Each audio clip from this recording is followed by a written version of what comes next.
Good afternoon. This is PLC Nuts and Bolts for 6th and 7th grade math. Today is August 22nd, 2017, and I want to thank you for listening in. Our agenda looks like this today. We're going to spend a few minutes exploring updates to the curriculum documents made during Curriculum Review Week. We're then going to review the PLC process, and you'll have the rest of the afternoon then to work within your PLC, planning Unit 1 so that you can be prepared for the upcoming school year. Let's begin by looking at specific changes made to the curriculum during Curriculum Review Week this year. For 6th and 7th grade, the year-long map has changed pretty substantially. Changes have been made to the order and the pacing of units. This is done to reflect the resource that we purchased for all teachers in middle school, CMP3, and also to reflect the shift to a balanced mathematics framework that we're going to use as our framework for mathematics in the county for middle school. Also, that's consistent for 6th and 7th grade.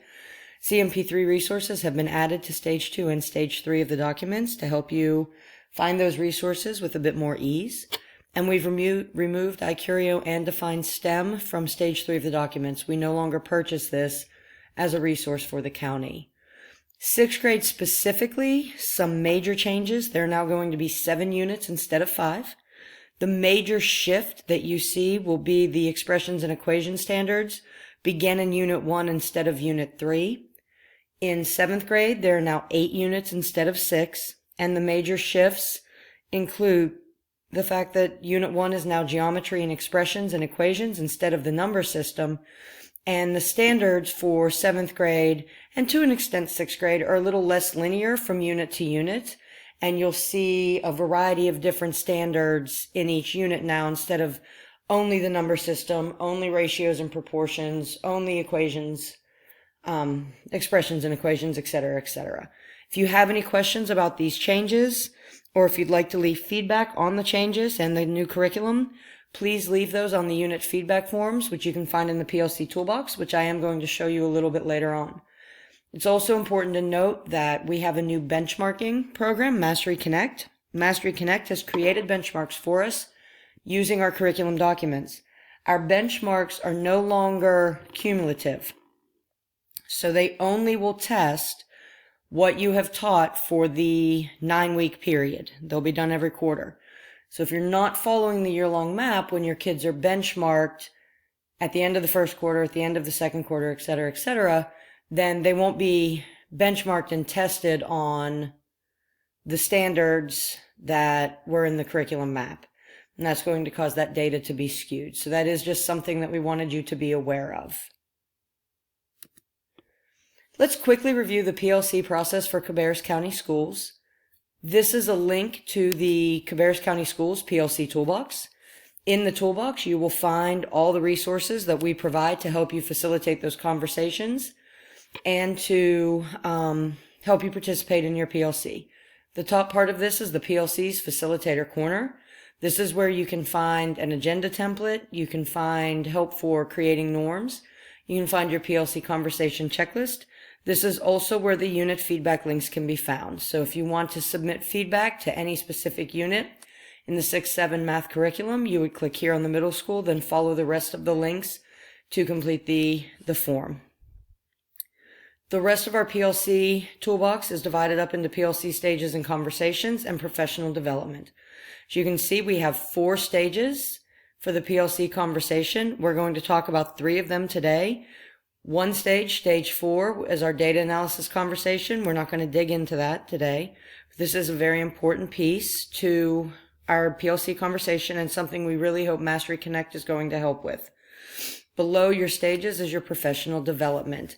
This is all the professional development that we've provided in Cabarrus County Schools since we began doing the PLC process in 2011. The Stage 1 conversation for your PLC should mirror the Stage 1 part of the UBD document for your curriculum. So when you're having a Stage 1 conversation, you should be looking at Stage 1 of our UBD documents and the standards that are included for that unit. You want to identify the knows and the do's. In other words, what will kids know when the unit is over and what will they be able to do? These are found on the UBD documents, but a way to check for fidelity And to make sure that our curriculum is aligned is use the standards to establish no's and do's, and then check your list of no's and do's with the list of no's and do's on the curriculum maps. If you find that there's a discrepancy or something doesn't align, then that's where you can provide feedback on the feedback form so that we know we need to check that, and we'll review that when we review curriculum in the summers. Stage 2 is your assessment plan. After you've established what it is students need to know and do for each unit, you want to make sure that you create a valid and reliable assessment plan that's aligned to those standards and those no's and do's, so that we can figure out at the end of the unit, do kids actually know how to do the things we need them to do to be successful in this unit? Like everything in UBD, we start with the end in mind. So you'd begin here with the final product or the summative assessment. This could be a unit project. This could be a PBL. This could be a unit test. Next, you would fill in these blanks with the specific content standards, skills, 21st century skills, or concepts that you want the kids to have. So if you were teaching a unit on slope, you might put up here that kids can find slope or graph slope. Here, it might be more about the vocabulary for this. Here, it might be about solving equations. These spaces over here would be the smaller formative assessments that you want to put in place to make sure that you can check for student understanding. So this might actually be a quiz on graphing slope. It could be a ticket out the door. It could be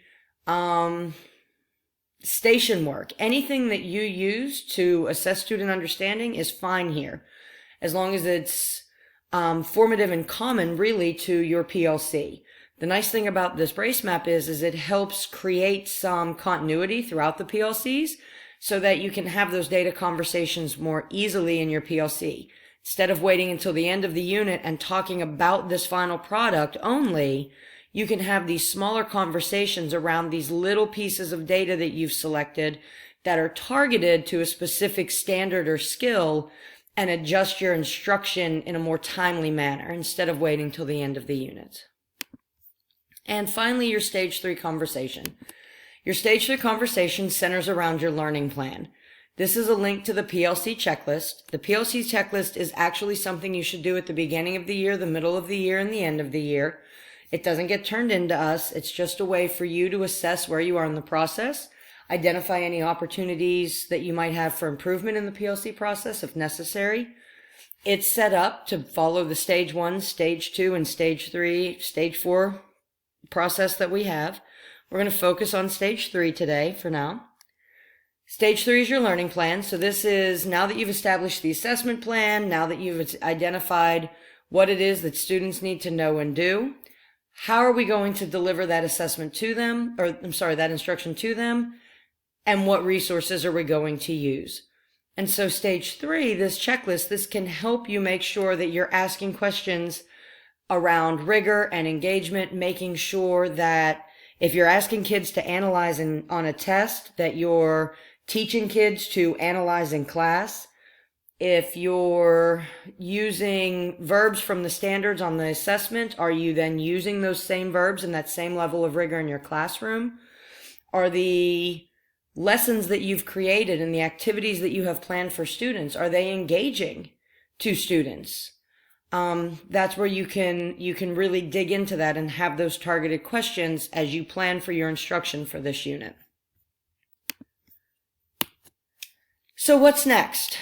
We would suggest before you actually start diving into the standards in the PLC process that you revisit or revise your norms from last year.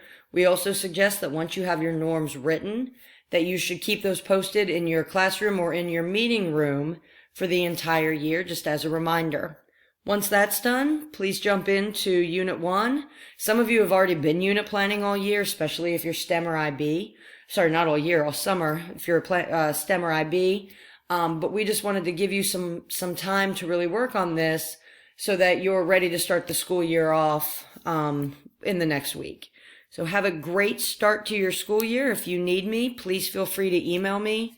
I'd be happy to answer any questions for you or come in and help you with your PLC process. Again, have a wonderful school year and thank you so much.